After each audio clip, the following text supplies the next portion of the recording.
I'll never forget the day my sister tried to take everything from me. It wasn't just about the company. It was personal. A betrayal so deep it felt like the ground beneath me had cracked open. But before I get into all that, let me start at the beginning. My name is Catherine Morrison.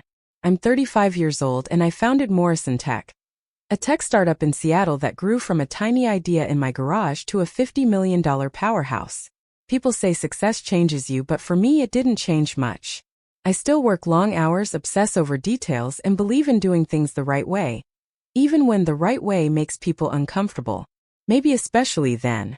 Amanda, my younger sister, has always been different. Where I'm cautious, she's reckless. Where I focus on strategy, she chases trends. And where I earned every inch of this company through blood, sweat, and sleepless nights, Amanda thought she could waltz in and claim what she wanted without putting in the work. That's where this story begins. It started like any other Tuesday morning. I arrived early at our headquarters, a gleaming glass building downtown that buzzed with energy. The scent of coffee filled the air as engineers worked on their laptops, designers brainstormed new ideas, and project managers kept us all moving forward. This place was more than an office, it was home. My home. As I settled into my desk, something caught my eye. A notification on my calendar. An unexpected board meeting scheduled for 10 a.m., less than 2 weeks after our last quarterly session. Odd but not alarming. At least not yet. I shrugged it off, figuring it was probably routine stuff. Looking back now, I should have trusted my gut. There were signs everywhere if only I'd paid closer attention. By mid-morning, the tension in the room was palpable. As I walked into the conference room, Amanda sat across the mahogany table, her hands folded neatly, her lips curled into a smug smile. She looked like a cat who'd caught the canary, and maybe she thought she had. Our eyes met briefly, hers gleaming with triumph, mine steady despite the storm brewing inside me.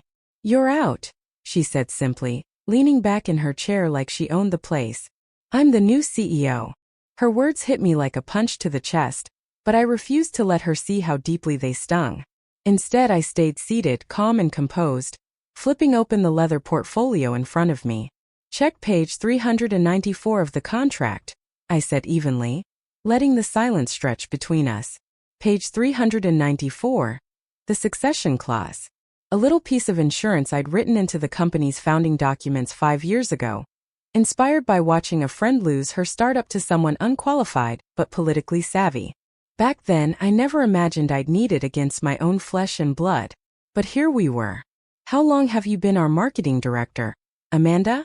I asked, tilting my head slightly. 2 years. For the first time, her confidence faltered. "That's just a technicality," she shot back, though her voice lacked its earlier certainty. "We can amend that." Marcus Chun, our chief legal counsel, cleared his throat. "Actually, we can't," he said, glancing at me. "That clause requires a 100% shareholder vote to modify." He paused, letting the weight of his words sink in. "And as the majority shareholder," I finished his sentence, "I'm not voting for that change." The room fell silent. Amanda stared at me, disbelief flickering across her face. For years she'd relied on charm and manipulation to smooth over obstacles. But this time, it wouldn't be enough. Her jaw tightened as she realized she'd underestimated me. And the rules I'd put in place to protect what I'd built. "This isn't over," she spat, standing abruptly. Her heels clicked sharply against the polished floor as she stormed out of the room, leaving behind a trail of tension and unanswered questions. But she was wrong, it was over. At least for now. After Amanda left, I turned my attention to the remaining board members. Most avoided my gaze, guilt written plainly on their faces.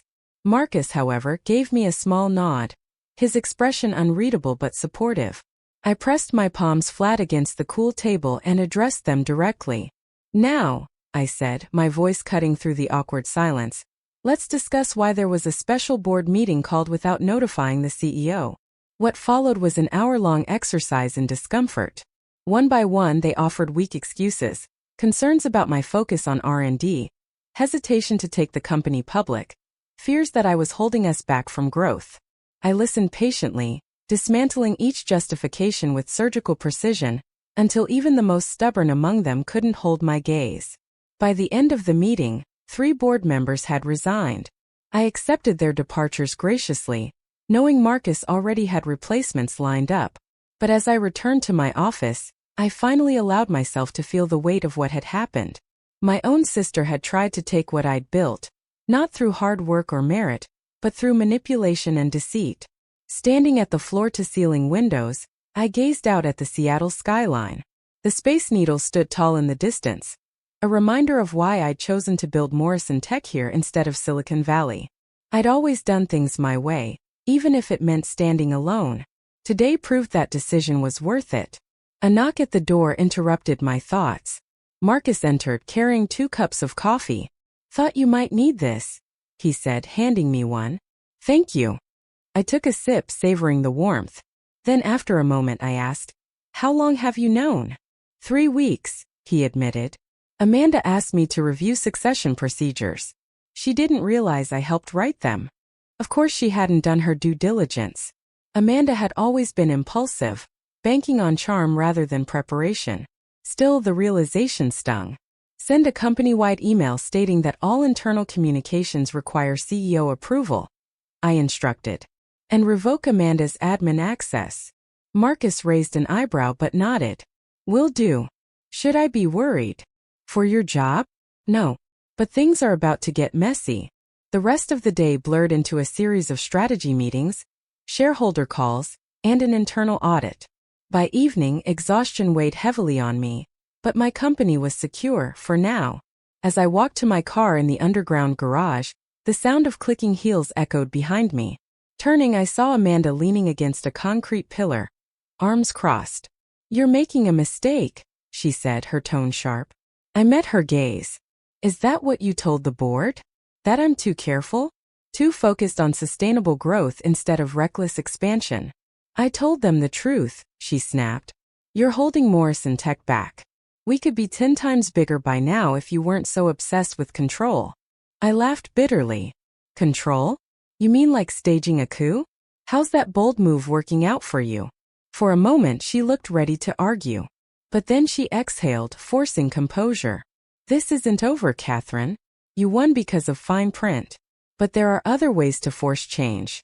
Remember that." She turned and walked away, leaving me standing there, feeling a mix of sadness and determination. The girl I'd grown up with, the one I trusted, supported, and believed in, was gone.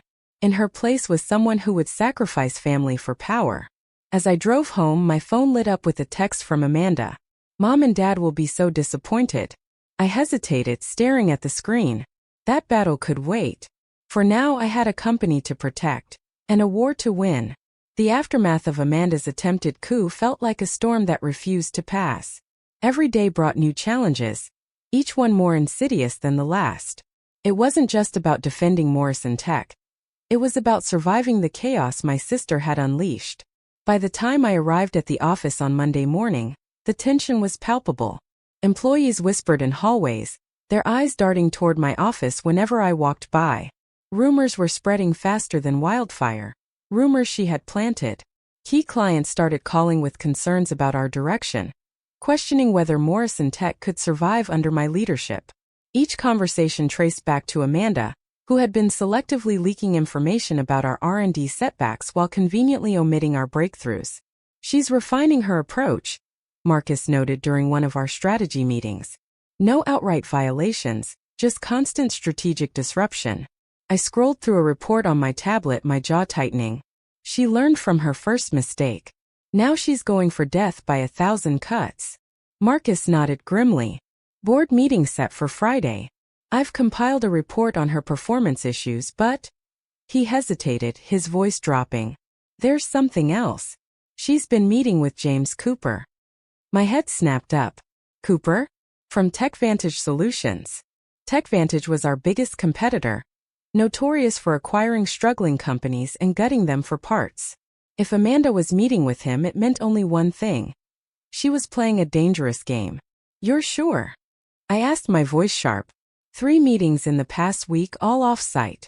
Security caught them on camera at Riverside Cafe. I leaned back in my chair, my mind racing. Part of me wanted to believe Amanda wouldn't go this far. But even as I thought it, I knew she absolutely would. "We need proof," Marcus said firmly. Right now it's just meetings. Suspicious but not actionable. I pulled up our project database. Check access logs for the AI platform. See who's viewed it and when. Minutes later, Marcus exhaled sharply. Amanda accessed the complete documentation last Tuesday. The next morning, your first meeting with Cooper. I clenched my jaw. Gather everything: security footage, credit card receipts, anything. And Marcus, this stays between us. That evening, my phone buzzed with a text from Mom. Family dinner tonight. Non-negotiable. Your father insists. Asterisk asterisk. Perfect. Just what I needed. The family home hadn't changed in 20 years. A sprawling craftsman in one of Seattle's oldest neighborhoods. Amanda's car was already in the driveway when I arrived. Mom greeted me at the door, her tone pointed. Your sister's helping in the kitchen. Of course she was. Amanda had always played the perfect daughter. I found Dad in his study reviewing papers. Catherine, he said without looking up. Glad you could make time for family. Dinner was an exercise in forced civility. Amanda asked Mom about her garden club and Dad about his golf game. I focused on my food, waiting for her real agenda. It arrived with dessert. I had lunch with James Cooper today, Amanda said lightly. He's very interested in Morrison Tech's potential. I set down my fork. I'm sure he is. He thinks we're undervalued, she continued. That with the right leadership and investment, we could be worth 10 times what we are now. Dad perked up. 10 times. Amanda smiled sweetly. James suggested a merger might be beneficial. And there it was, her new play. If she couldn't take control, she'd sell us out to someone who'd give her power. A merger means losing control, I said carefully. Sometimes letting go is the best way to grow. Mom chimed in right on cue. I saw it clearly now. Amanda had laid the groundwork, hinting that I was the obstacle, the stubborn one standing in the way of progress. Let's be clear, I said, my voice cutting through the room. Morrison Tech is not for sale. Not to TechVantage. Not to anyone. Don't be unreasonable, Catherine, Dad interjected. Unreasonable? Do you know what TechVantage does to acquired companies? They strip them for parts, lay off employees, and swallow their technology. That's not true, Amanda protested. James Cooper has dismantled 3 companies in 5 years. And you know that. I leaned forward. Just like you know our AI platform is the real reason he's interested. Her face flickered before she caught herself. I don't know what you're talking about. No? Should we discuss your after-hours access to confidential project files?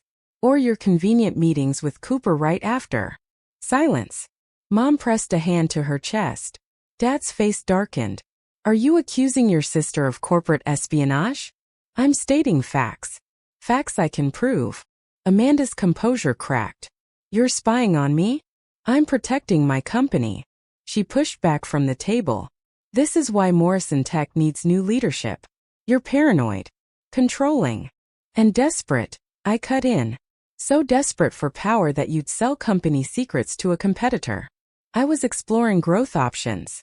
You were betraying everything we built. Everything you built? Amanda laughed bitterly. I'm just as much a Morrison as you are. The name doesn't make you qualified to run a tech company. Enough. Mom's voice shook. This is getting out of hand. I stood, my chair scraping against the hardwood.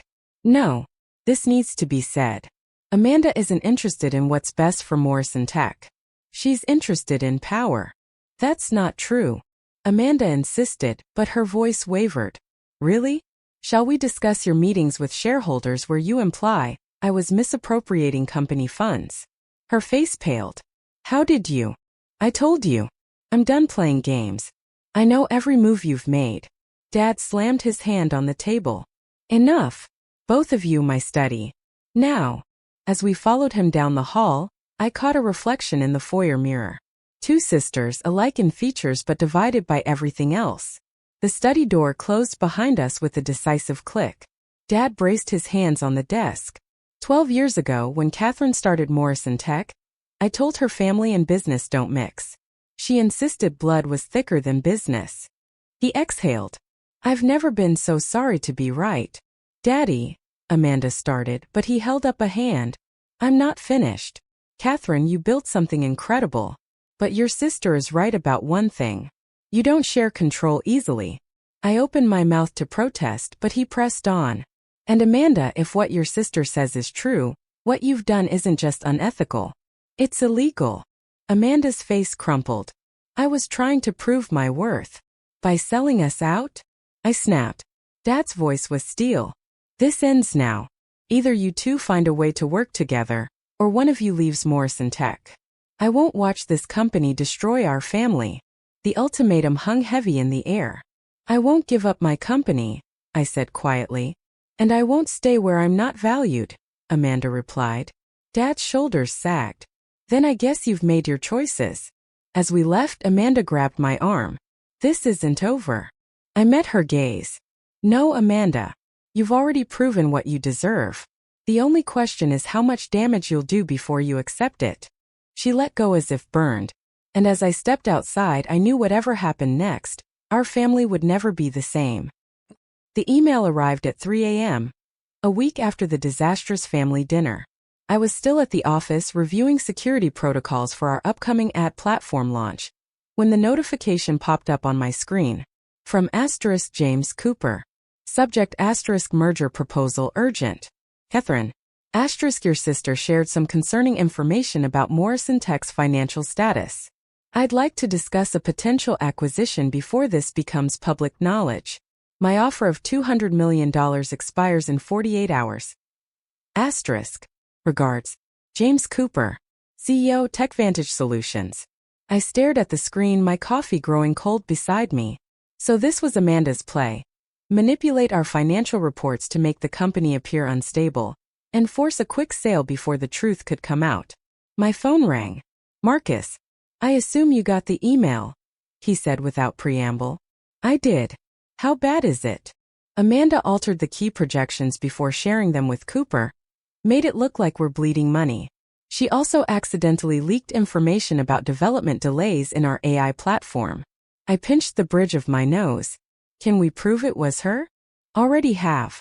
I've been tracking every keystroke on our financial system since she started meeting with Cooper. We have timestamps, login records, everything. I looked at the Seattle skyline, the lights blurring through my office windows. She's committed actual fraud now. This isn't just family drama anymore. No, Marcus agreed. It's not. What do you want to do? The question hung in the air. What I wanted to do was protect the company I'd built. What I needed to do might destroy my family forever. Call the SEC, I said finally. Send them everything we have. And Marcus, get me a meeting with Cooper first thing tomorrow. The next morning, I sat in TechVantage's sleek conference room, facing James Cooper across a table that probably cost more than my first car. Amanda sat beside him, trying to look confident but fidgeting with her watch. Catherine, Cooper smiled, all teeth and no warmth. I trust you've considered my offer. I have. I opened my laptop. But before we discuss that, I'd like to share some information. I turned the screen toward them, displaying a detailed spreadsheet. These are Morrison Tech's actual key projections, not the manipulated versions Amanda shared with you. Cooper's smile faltered. Amanda went pale. As you can see, I continued, we're not only stable but growing. Our AI platform is on schedule for launch next month, and our cash reserves are healthy. That's not, Amanda started, but I cut her off. I've already submitted evidence of financial document manipulation to the SEC. They're very interested in how altered reports ended up in a competitor's hands. Cooper's face hardened. Are you threatening me? Not at all. I'm giving you a chance to distance yourself from corporate fraud before the investigation becomes public. He turned to Amanda. You said you had authority to share those documents. I did. I'm a director of the company. Who committed fraud? I interrupted. By altering financial reports and sharing confidential information. The SEC takes a dim view of that, as I'm sure your lawyers will explain. Cooper stood abruptly. This meeting is over. Amanda, don't leave town. Our legal team will be in touch. After he stormed out, Amanda sat frozen, staring at the evidence on my laptop screen. Why? I asked quietly. Was destroying me really worth destroying yourself? I never meant. She trailed off, then rallied. You gave me no choice. You wouldn't listen, wouldn't give me a real chance. A real chance? I gave you a director position with minimal experience. I supported your projects even when they failed. I protected you from consequences that would have gotten anyone else fired. But you never saw me as an equal. Because you weren't, I snapped. You hadn't earned it. Leadership isn't a birthright, Amanda. It's earned through hard work, good decisions, and putting the company before yourself. Everything you failed to do. She slumped in her chair, the fight finally leaving her. What happens now? Now you resign. Immediately. The SEC investigation will proceed. But if you cooperate fully and sign an NDA, Morrison Tech won't press additional charges. Dad will never forgive you for this. I thought about our father's face the night he'd given us his ultimatum. Maybe not. But he raised us to believe in ethics and accountability. It's time you learned about both. The next few weeks were a blur of legal meetings, SEC interviews, and damage control. The board, presented with evidence of Amanda's actions, unanimously accepted her resignation. 3 more board members resigned when their involvement in her schemes came to light. Mom stopped speaking to me entirely. Dad sent a short email. Asterisk, you did what you had to do. Give us time. Asterisk. A month later, I stood at our annual company meeting, facing the employees who had weathered the storm with me. The past few months have tested us. I began. We've learned hard lessons about trust, integrity, and the true meaning of leadership. But Morrison Tech emerged stronger. I gestured to the presentation screen behind me, showing our latest financial results. Our AI platform launched successfully. Our client base is growing. And most importantly, we did it the right way, through innovation, hard work, and unwavering ethics. The applause that followed felt like vindication. Later that evening, alone in my office, I found an old photo in my desk drawer. Amanda and me at Morrison Tech's launch party 12 years ago. Both smiling, full of hope for the future we'd build together. My phone buzzed with a text. Unknown number, but I knew who it was. You won. I hope it was worth it. Asterisk. I looked at the city lights, thinking about cost and victory, family and business, right and wrong. It wasn't about winning. I texted back, it was about doing what's right. I hope someday you understand the difference. Asterisk. I put my phone away and turned to my computer. There was work to do, a company to run, a future to build. The path forward might be lonelier now, but at least it was clear. Sometimes protecting what you've built means losing what you thought you couldn't live without. But as I looked around at the company I'd sacrificed everything to preserve, I knew I'd made the right choice. The next morning, I arrived early at the office. On my desk was a single envelope, my father's handwriting, my name scrawled in his familiar script. Inside was a newspaper clipping from 12 years ago, announcing Morrison Tech's founding. Below it, in his precise writing, asterisk, you stayed true to your principles. Your mother and I are ready to listen. Dad. Asterisk. I pinned it to my bulletin board right next to my original business plan. A reminder that while family ties might bend or break, the truth endures. The aftermath of Amanda's schemes left Morrison Tech in a fragile state. The company had weathered the storm, but scars remained, both within its walls and in my personal life. I knew that rebuilding trust would be just as critical as repairing the damage Amanda had caused. And so, with determination etched into every decision, I began the painstaking process of healing. The first step was transparency. In the weeks following Amanda's resignation, I called an all-hands meeting, not to boast about victory or assign blame, but to acknowledge what had happened and chart a course forward. Standing at the front of the auditorium, I faced hundreds of employees who had seen their workplace turned upside down by betrayal. I won't sugarcoat this. I started, my voice steady despite the weight of the moment. What happened here wasn't just a family dispute. It was a breach of trust. Amanda abused her position, manipulated information, and put this company at risk. But she didn't act alone. There were enablers, people who chose silence over integrity. I paused, letting the words sink in. Murmurs rippled through the crowd, some nodding in agreement, others shifting uncomfortably. That said, I continued, we can't move forward without accountability and forgiveness. To those who stood by me during this ordeal, thank you. To those who doubted me, I understand why. But now we need to focus on one thing. making Morrison Tech stronger than ever. I outlined a plan for restructuring key departments, starting with marketing, the department Amanda had led. It would be reorganized under new leadership, someone outside the family entirely. This wasn't punishment, it was necessity. I also announced the creation of an ethics committee, tasked with ensuring transparency and accountability moving forward. When I finished speaking, applause broke out, not thunderous but genuine. For the first time in months, there was hope in the air. As I stepped off the stage, Maria approached me, her eyes shining. "You handled that perfectly," she said softly. "People needed to hear the truth from you." "Thanks," I replied, exhaling deeply. Now comes the hard part. Earning back their trust. Rebuilding trust extended beyond internal operations. Clients and partners were wary after Amanda's leaks and misinformation campaign. Some had pulled projects, while others questioned whether Morrison Tech could recover. I decided to address these concerns head-on. Over the next month, I traveled extensively, visiting major clients personally. Each meeting followed a similar pattern. I'd walk in armed with data, showing them exactly where Morrison Tech stood financially and operationally. Then I'd really listen to their concerns. One such meeting took place in San Francisco with Richard Langley, CEO of Nexera Technologies, our largest client. Richard had been particularly vocal about his dissatisfaction, threatening to terminate our partnership unless I provided reassurance. "Catherine," he began, leaning back in his chair, "your company is brilliant, but brilliance isn't enough if you can't keep your house in order." His tone was blunt but fair. I nodded, setting a folder on the table between us. "You're right. And I'm here to show you how we're fixing that." I walked him through the restructuring efforts, highlighting the new leadership in marketing and the safeguards we'd implemented to prevent future crises.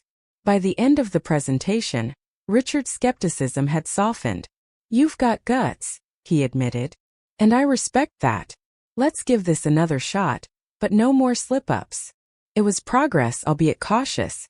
Over time, similar conversations yielded results. Projects resumed, contracts were renewed, and slowly but surely, Morrison Tech regained its footing. While external challenges demanded attention, the most difficult task was mending relationships within my own family, or what remained of it. Mom still refused to speak to me, retreating further into disappointment and disillusionment. Dad, however, reached out sporadically, his emails brief but thoughtful. One evening he called unexpectedly. "Your mother and I want to see you," he said, his voice tinged with uncertainty. "Dinner tomorrow night. Just the three of us." I hesitated. The last family dinner had ended in accusations and ultimatums. But avoiding them wouldn't solve anything. "Okay," I agreed finally. "Where?" We met at a quiet Italian restaurant downtown.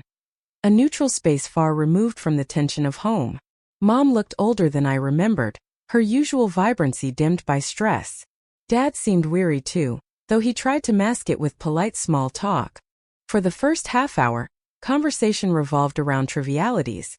Work updates, neighborhood gossip, the weather. But eventually, Dad steered us toward the elephant in the room. "We've thought a lot about what you said," he began carefully. "About Amanda's actions and ours. You were right. We failed to see the bigger picture." Mom stiffened, gripping her wine glass tightly. "I never wanted this," she murmured. "Amanda was supposed to bring us closer together, not tear us apart. She made her choices," I countered gently, "just like I made mine. Protecting Morrison Tech wasn't about power. It was about preserving something I built with my own hands. Something I believed in." "And what about us?" Mom asked, her voice cracking. "Did you ever stop to think about how this would affect your family?" "Yes," I admitted. "Every day.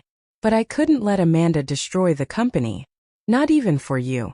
Silence settled over the table, heavy and complex. Finally, Dad spoke again. "We don't agree with everything you did, Catherine, but we understand why you did it." It wasn't an apology, but it was a start. For the first time in months, I felt a glimmer of hope. Not for reconciliation necessarily, but for understanding. As the weeks turned into months, Morrison Tech began to stabilize. The AI platform launched successfully, garnering rave reviews and securing lucrative partnerships. Our financial reports showed steady growth, proving that Amanda's manipulations hadn't derailed us permanently. But stability came at a cost. The war with Amanda had drained me emotionally, leaving me questioning whether the sacrifices had been worth it. Late nights in the office became my norm, solitude my constant companion. Friends invited me to social events, but I declined, citing work commitments.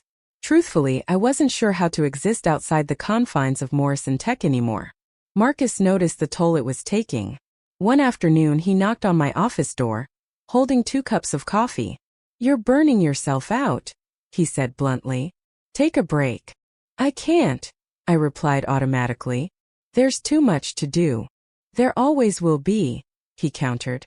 "But if you don't step away occasionally, you'll lose perspective. Is that what you want?" His words struck a chord. Perspective was something I desperately needed, but finding it wouldn't be easy.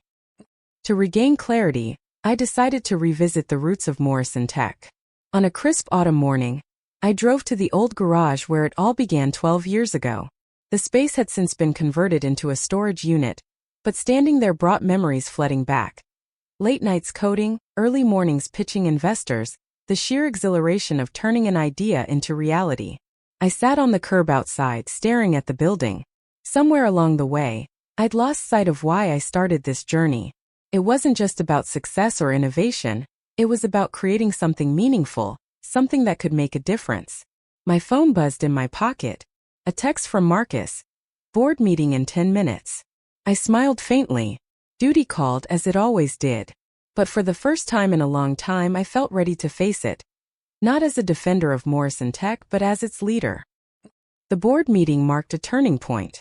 With Amanda gone and her allies ousted, I had the opportunity to reshape Morrison Tech's governance structure. I proposed several reforms, including term limits for board members and stricter oversight of executive decisions. To my relief, they passed unanimously. Afterward, Marcus lingered behind. "You've done incredible work," he said sincerely. "But don't forget to take care of yourself too." "I'll try," I promised. And for once I meant it. That evening, I returned to the office to find a package waiting on my desk. Inside was a framed photograph of Amanda and me from the launch party, along with a note in Dad's handwriting. Family is complicated. So is forgiveness. But sometimes remembering where you came from helps guide you forward. I set the frame beside my computer, studying the younger versions of us. Back then, we'd been united by dreams and possibilities. Now, we were divided by choices and consequences. Still, as I turned off the lights and locked up for the night, I allowed myself a moment of optimism. Morrison Tech was thriving. My family, fractured though it was beginning to heal. And I was learning to navigate the delicate balance between ambition and humanity. The road ahead would be long, but I was ready to walk it, one step at a time.